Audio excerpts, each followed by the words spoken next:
이런 일이 있었습니다. 10여 년 전인데요. 벌써 어머님 돌아가시고 얼마 있다가 추석이 있었어요. 그래서 어머님 안 계신 명절을 지내보지도 않았지만 지난 후에 가족들이 모여서 밥을 먹는데, 밥을 먹다가 누가 먼저 시작했는지 모르겠지만 한두 명씩 이렇게 눈물이 맺히는 것을 보았습니다. 왜 그랬을까 생각해 봤더니 먹다가 반찬 보니까 어머니 생각난 거예요. 아, 이 어머니 이거 잘 담으셨는데, 어머니 이거 좀 좋아하셨었는데, 이렇게 생각했죠. 지금도 여전히 그런 일은 반복되고 있습니다. 얼마 전에 오징어국을 끓이려던 아내가 제게 이렇게 물어보았어요. 오징어국 끓이려고 하는데 어머님은 어떻게 끓였어? 이렇게 물어봤어요. 제가 고추장 풀어서 이렇게 맵게 끓였지 라고 얘기하면서 어머니 생각이 또 났어요. 그래서 생각했죠. 음식과 인간, 사람은 연결되어 있구나. 누가 어디서 무엇을 먹었는지 그 음식을 먹을 때 그 사람이 생각나는구나, 이런 생각을 했습니다. 오늘은 성례식이 있는 날입니다. 성례라 함은 성찬과 세례를 합해서 부르는 말이죠. 성찬은 거룩한 밥상이에요. 예수 그리스도께서 돌아가시기 전에 제자들과 함께 마지막 식탁 자리에서 떡을 떼어주고 또 포도주를 나누어 주면서 내가 다시 올 때까지 이 일을 계속하라고 말씀하셨어요. 그리고 나를 기념하라고, 나를 기억하라고 말씀하셨습니다. 이스라엘 백성들에게 있어서의 떡과 포도즙은 매일 먹는 거예요. 하루 세 끼. 그 말은 무슨 말이죠? 매일 날 기억해달라는 것입니다. 우리는 오늘 이렇게 정해진 날 성찬식을 나누지만, 성찬식을 하면서 하나님을, 그리고 예수 그리스도께서 나를 위해 그의 몸을 찢기시고 그의 피를 다 쏟아냈다는 사실을 기억해야 하는 것입니다.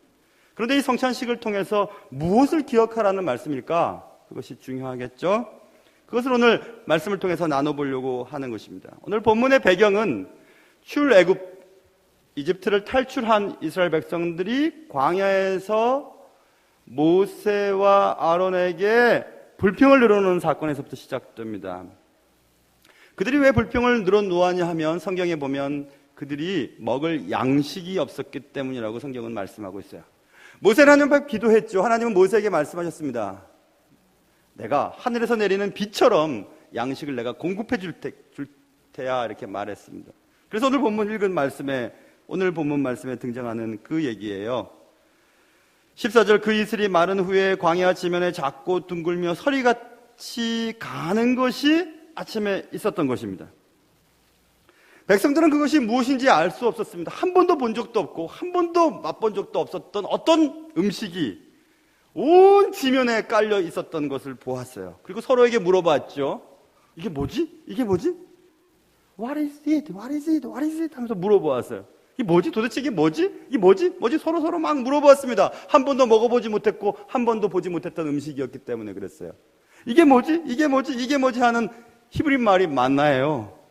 그래서 이 음식의 이름이 만나라고 정해지게 되었습니다. 만나에 대한 얘기가 이제 시작되는 것입니다. 그런데 하나님께서는 이 만나를 온 땅에 내리시면서 몇 가지 원칙을 모세를 통해서 알려주셨습니다. 그것은 매일 내려주겠다. 매일 너희들이 일정 양만큼 거둬들여라.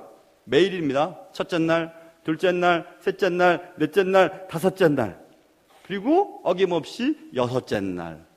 그런데 일곱째 날에는 거둘 수 없을 거야. 나가봐도 헛수고야. 일곱째 날에는 안 줄 거야. 그 말을 듣고 백성들이 놀랐겠죠. 그러나 여섯째 날에는 일곱째 날에 수고하지 않아도 배나 더 얻을 수 있게 해줄게. 이게 약속이셨어요. 자, 거기에 약속은 이런 것입니다. 자, 앞으로 이제 너희들 먹고 사는 거 걱정하지 마. 내가 책임져 줄게. 그리고 너희 먹는 거 축적하지 마. 나눠줘야 돼. 먹을 만큼만 가져야 돼. 그 말을 믿지 못했던 이스라엘 백성들은 내일 혹시 양식이 없을까봐, 만나가 없을까봐 막 거둬들였어요. 그런데 밤새도록 곰팡이가 나고 먹을 수 없게 다 부패해버렸습니다. 자, 그래서 주님께서는 먹고 사는 거 걱정하지 마. 그리고 욕심 부리지 마. 먹을 거 쌓아놓지 마. 내가 책임져 줄게. 여섯째 날에는 갑절을 더 줄게. 일곱째 날에는 쉬어. 이게 주일이에요. 주일날 우리가 문을 열고 장사하면 돈 많이 벌 것 같지만 해보세요. 안 됩니다. 예수님을 잘 믿는 사람은. 책임져 줄게. 주일날은 쉬어라. 일곱째 날은 쉬어라. 그것을 못 믿던 이스라엘 백성들이 일곱째 날에도 만나를 얻으러 나가봤습니다. 수고는 수고대로 했는데 얻는 것은 하나도 없었어요. 그게 만나 사건이었습니다. 만나 이야기예요. 그런데 이게 뭐지? 라고 하는 만나의 이야기가 오늘날 우리의 삶에 어떻게 적용되는가? 그게 중요하겠죠. 오늘 본문의 이야기가 말하고 싶어하는 의도는 분명합니다. 단지 하나님으로부터 이게 뭐지? 이게 뭐지? 라는 뜻을 가진 만나라고 하는 양식이 하늘로부터 공급된 사건. 그것을 기록하기 위해서 성경에서 이 만나 이야기를 기록했을까? 아니에요. 그것이 아닙니다. 단지 만나 이야기는 식량 공급에 관한 이야기를 잊지 말도록 기록한 것일까? 그게 아니에요. 만나 이야기는 이제는 너희가 너의 인생을, 너의 삶을 내가 책임져 줄 테니까 내가 책임져 주는 것 같고 믿고 날마다 감사하며 그렇게 살라는 겁니다. 주일이면 걱정하지 말고 쉬라는 거예요. 영혼의 양식을 먹으러 교회 와서 쉬라는 것입니다. 그러므로 이 만나 이야기는 생명 공급에 대한 기록이 아니고 새로운 삶에 관한 이야기예요. 이제부터 하나님의 백성인 너희들은 내가 공급해 주는 것 가지고 먹고 마시고 걱정하지 말고 살아. 이것입니다. 뉴 라이프 스타일이죠. 새로운 삶의 방식들. 예수 믿기 전과 예수 믿은 후의 삶의 방식이 완전히 달라지는 것입니다. 오늘 이야기는 3절에 있는 기록처럼 이집트 땅에서 비록 노예로 살지만 고기 까마 곁에 앉아있는 것과 떡을 배불리 먹는 것을 그리워하는 삶. 일반적인 세상 사람들의 삶이죠. 노예처럼 살아도 노예처럼 그렇게 종일 일하고 잠도 못 자고 일하고 음식 싸고 재물 쌓는 일에 그렇게 살지만 그런 삶이 아니고 내 삶의 모든 것을 책임져 주시는 하나님만 바라보며 내일 또 주실 거야. 내일 또 주실 거야. 믿으면서 살아가는 그런 삶의 전환에 대한 기록이 오늘 만나 이야기에 대한 이야기의 의미인 것입니다. 노예처럼 살아도 좋다. 쌓아두자. 쉬지 말고 쌓아두자. 어쨌든 쌓아두자. 우리 주님께서 말씀하셨던 것처럼 쌓아둘 곳이 없으면 그 곳간을 헐고 큰 곳간을 짓고 그곳에 많은 것들을 쌓아두고 내년에도 이렇게 먹고 왕처럼 먹자 하고 막 그렇게 얘기를 했던 부자가 그날 밤에 죽는다면 이게 다 누구 것이 되겠느냐 지금 말씀하셨죠.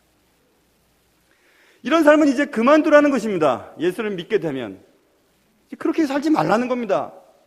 쉬지도 않고 노예처럼 아침부터 저녁까지 일하고 쌓아두고 내년에도 먹어야지, 후년에도 먹어야지, 남겨줘야지 그렇게 살지 말라는 것입니다.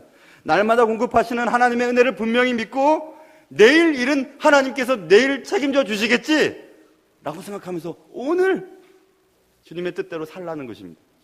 쌓아두지 말고 오늘을 감사하고 이런 삶을 살아가는 삶의 방식, 새로운 삶의 스타일, 그런 삶을 살아가라고 하는 것이 만나 이야기입니다. 하나님의 백성들은 세상의 사람들과의 사는 삶의 방식이 달라야 합니다.